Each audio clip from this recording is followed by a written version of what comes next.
Hari ini, Sabtu 5 Juli 2025, sekitar pukul 7:16 waktu Indonesia Timur, pasukan Koops Habema melakukan kegiatan penyergapan terhadap Komandan Batalon Kodam 8 Suanggama Intan Jaya Papua Tengah bernama Enos Tipagau, yang menjadi otak sekaligus eksekutor berbagai serangan teror mematikan di wilayah Papua.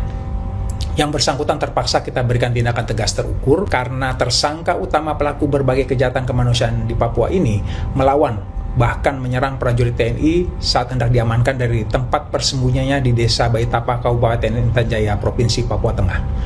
Dari tangan dan tempat persembunyian Enos Tipagau, kami mengamankan beberapa barang bukti, antara lain sebuah busur berikut 6 buah anak panah, 2 unit ponsel, 1 speaker, 1 noken, dan kalung, serta selembar bendera bintang kejora. Enos Tipagau sendiri adalah salah satu tokoh penting OPM yang menjadi otak berbagai aksi teror dan kejahatan kemanusiaan yang merenggut korban jiwa, menciptakan rasa takut, dan menghambat roda pembangunan di tanah Papua.